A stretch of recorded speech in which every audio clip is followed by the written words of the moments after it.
Comment bien préparer sa recherche de financement, comment convaincre son banquier qu'on ait un bon profil, comment optimiser son financement, c'est ce qu'on va voir dans cette vidéo. Je suis Tanguy Karadec, le fondateur du blog Investir et devenir libre, le blog qui vous aide à investir votre argent. Et dans cette vidéo, on va voir les 5 éléments que vous devez connaître avant de décrocher votre crédit immobilier et les 2 dossiers que vous devez préparer pour mettre toutes les chances de votre côté. Alors on va commencer tout de suite par le premier élément, ça va être votre mensualité. Alors votre mensualité, ça veut dire quoi? Ça veut dire de trouver le bon équilibre entre une mensualité qui est pour vous suffisante en termes de charges, qui va vous permettre de financer votre bien immobilier, mais qui ne va pas être trop élevée pour ne pas peser sur votre budget comme une charge supplémentaire. Donc ça va être important de bien vouloir l'équilibrer.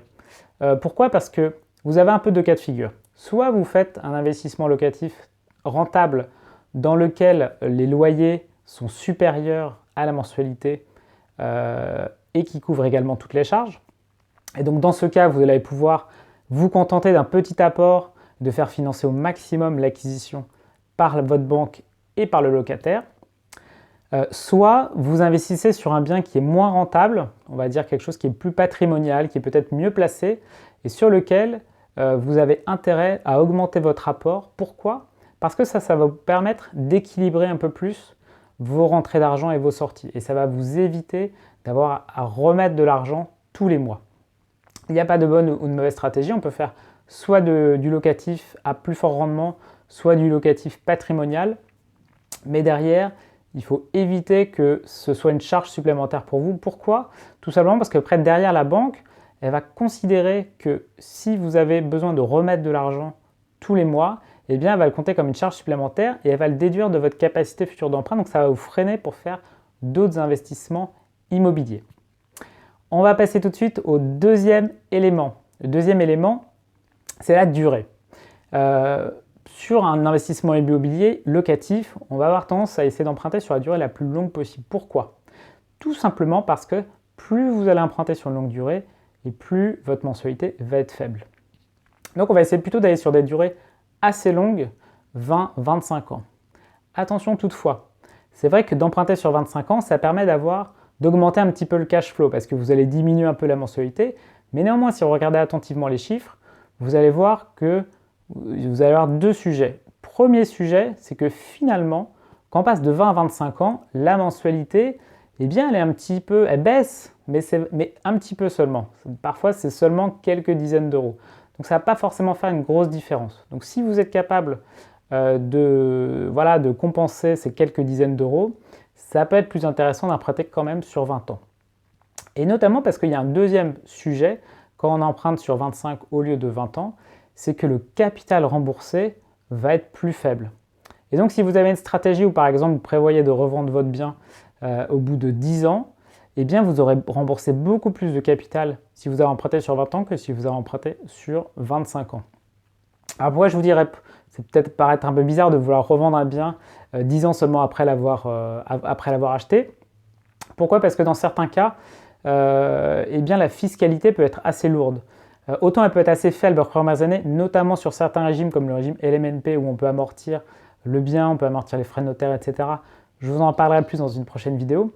Autant, parfois, une fois que tout ça a été amorti, eh bien, c'est là où les impôts vont rentrer, on va dire, plein pot. Vous serez imposé après sur des montants beaucoup plus significatifs. Et notamment si vous avez une tranche marginale d'imposition supérieure à 30%, eh bien là, ça peut être quasiment la moitié de vos loyers avec les prélèvements sociaux qui peuvent partir en impôts. Donc, c'est tout à fait important et parfois, il vaut mieux revendre et repartir, réenclencher un nouveau cycle d'investissement. Troisième élément, on va parler maintenant du taux. Alors, le taux, c'est vrai qu'on va dire que c'est l'élément le plus évident. On a tous envie de négocier pour avoir le meilleur taux. Je vous expliquerai dans mon cas concret comment une négociation, en fait, c'est finalement assez global et que le taux, ce n'est qu'une composante. Néanmoins, négocier le taux, ça va vous permettre de gagner aussi pas mal d'argent dans la négociation. Alors aujourd'hui, c'est vrai que les taux sont assez bas. Donc ce qui va faire la différence, ça va être vous d'essayer d'obtenir le meilleur taux auprès de votre banque, mais aussi de mettre en concurrence avec d'autres banques.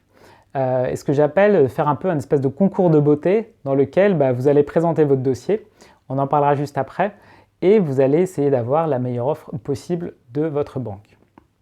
Alors le quatrième élément, et celui-là il est un peu moins connu, c'est le report. Alors qu'est-ce que c'est le report? Eh bien en fait, c'est la capacité que vous pouvez avoir de ne pas rembourser tout de suite votre crédit immobilier. Alors à quoi ça sert et pourquoi est-ce que ça peut être utile? Alors à quoi ça sert? C'est que, par exemple, imaginons que vous achetiez un bien de 200 000 euros sur lequel vous avez une mensualité de 1 000 euros. Eh bien, cette mensualité, elle va être due dès que vous allez signer votre bain, donc dès que la banque va transférer l'argent au vendeur.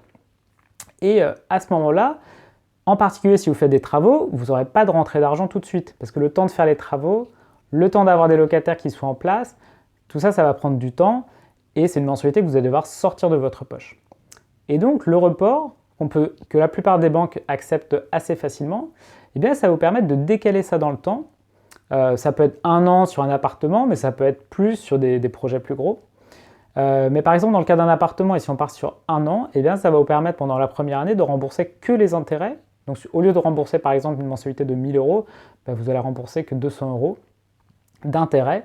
Et donc ça va vous permettre non seulement d'éviter de sortir de l'argent de votre poche, mais même de vous réaliser un petit matelas de sécurité de cash en fait pour payer des dépenses imprévues et même pour payer votre taxe foncière, etc. Et donc ça c'est intéressant parce que si vous avez des biens immobiliers, et ceux qui en ont, si vous regardez cette vidéo que vous avez des biens immobiliers, je pense que c'est quelque chose que vous savez, moi je le sais aussi par les biens que je détiens aux États-Unis, et bien parfois, même souvent, il y a toujours des choses à faire.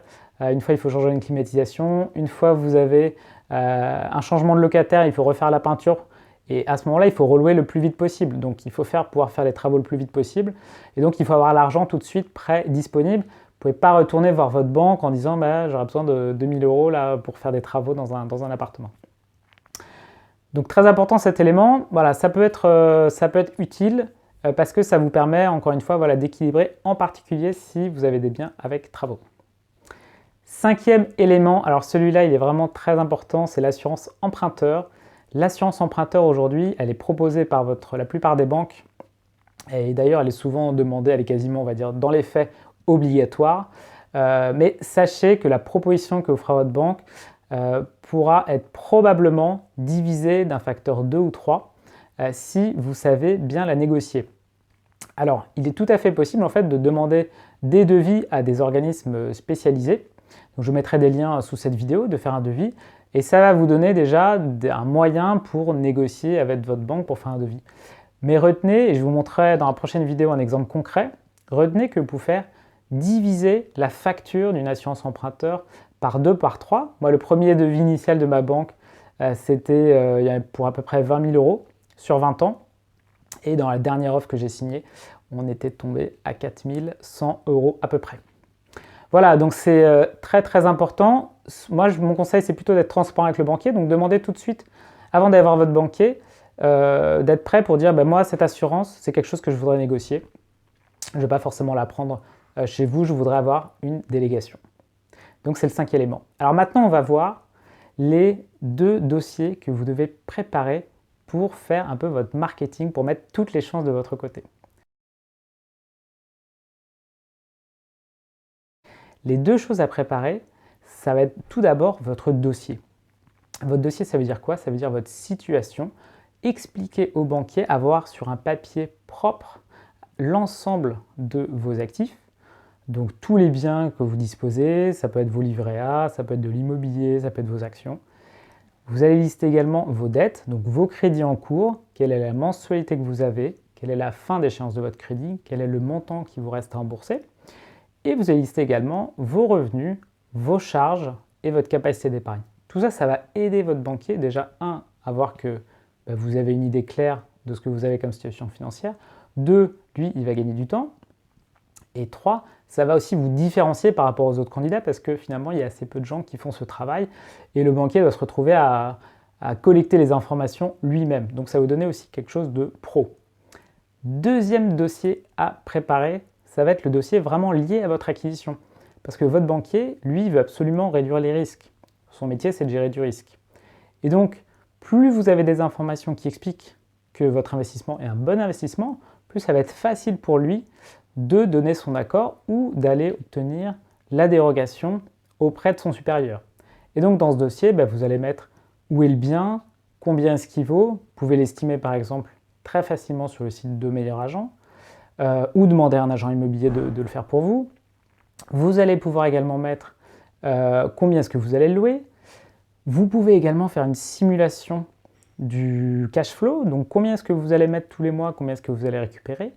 Et ça, pour cette estimation, moi, il y a un outil vraiment très bien que je vous conseille qui s'appelle Rendement Locatif. Je vous mets le lien aussi sous cette vidéo, qui va permettre d'éditer un rapport dans lequel vous aurez pour chaque année le montant des recettes, le montant des charges et également le montant des impôts. Parce que ce n'est pas forcément évident sur son Excel de mouliner les différents régimes fiscaux. Et cet outil le fait pour vous de manière automatisée. Donc c'est vraiment un excellent outil. Et après, vous pouvez éditer un rapport PDF que vous pouvez joindre à votre banquier. Et donc, encore une fois, ça vous permet assez facilement et pour un effort assez faible, de montrer à votre banquier que vous êtes sérieux. Voilà ce que je pouvais vous dire pour votre financement immobilier. J'espère que ça va vous aider. Si cette vidéo vous a été utile, cliquez sur j'aime, mettez-moi un petit pouce. Voilà, c'est ça qui aide à faire grandir la chaîne. Abonnez-vous également, ça va me permettre de plus la faire connaître et de diffuser ces conseils. Merci beaucoup de l'avoir suivi et à bientôt. Ciao!